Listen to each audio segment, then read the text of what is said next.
Hi, I'm Don Mackey, the LCAT director, and I'm here with the Director of Public Health for the town of East Long Meadow, Aimee Petrosky, with an update for the community about COVID-19 and in particular, the question around fall celebrations that are coming up and Halloween.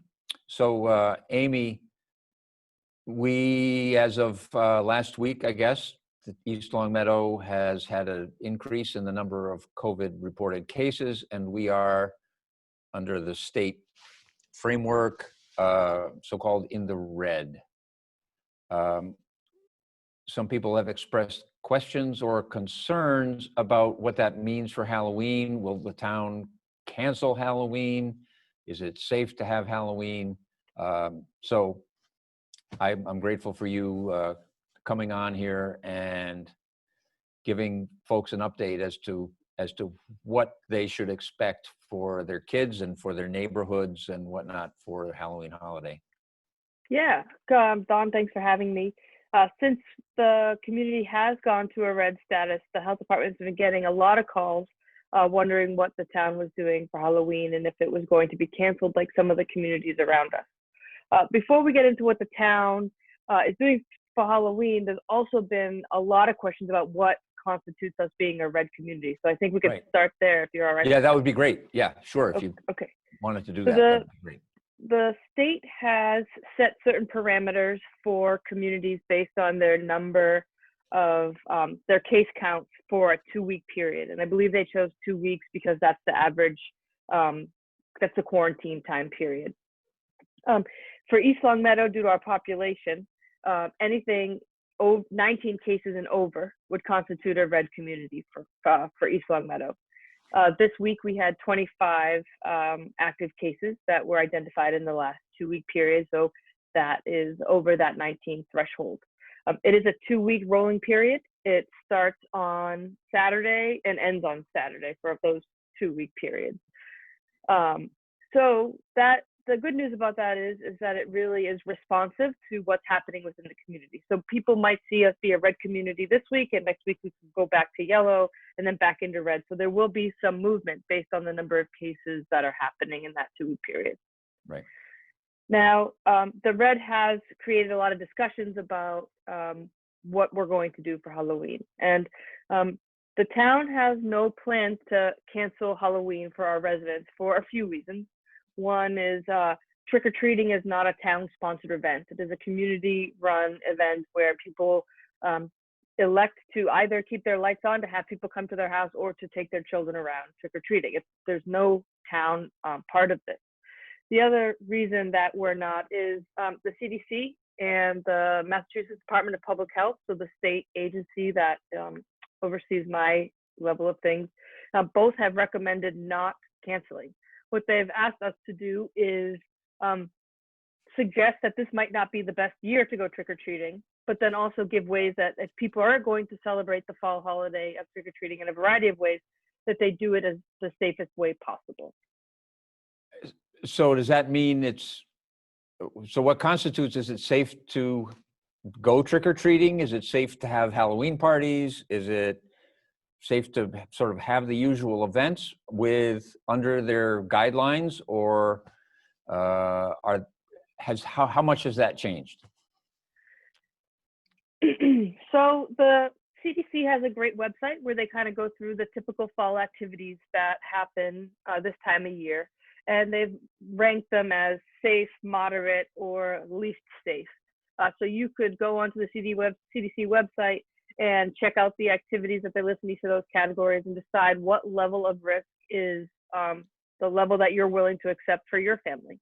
Some of the safe activities include a virtual Halloween party where you have your kids and their friends get together in a Zoom manner, just like we are now, in their costumes, where they're allowed to still have some of that peer interaction.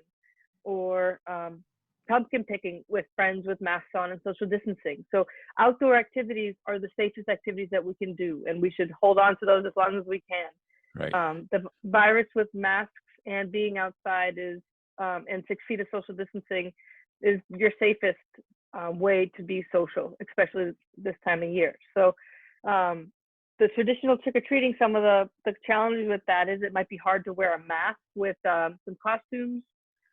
You're reaching into a candy bowl, and while contact infection is very low with COVID, there's still likelihood for that there. And also you have to get close to people to collect their candy or pull candy out of a jar.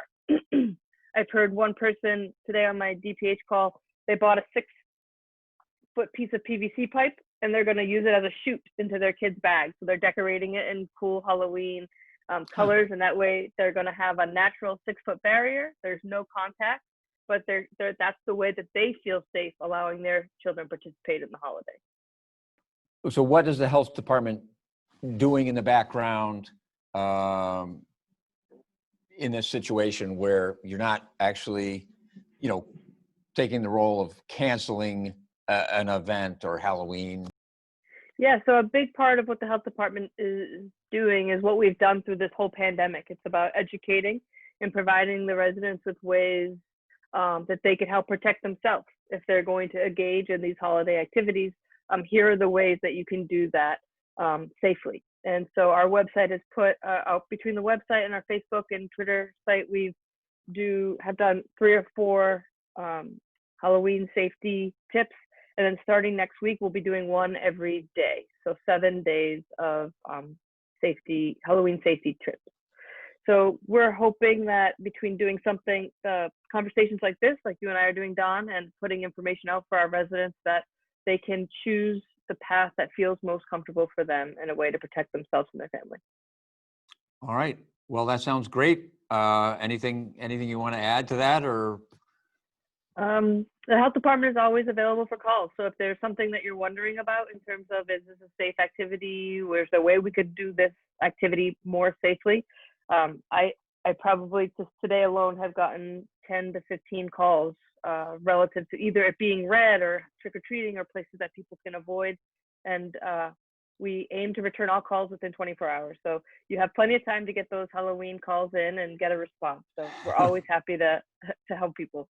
All right. Well, that's great. And honestly, I think this is terrific. And I'd love to do this again as we move forward and as the as the situation changes over the next 2 weeks, and we'll see where we are. And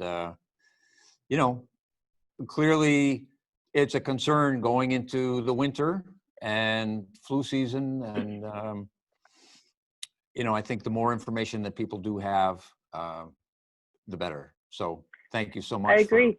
For offering to do this. Of course. All right. Good. Thank you very much.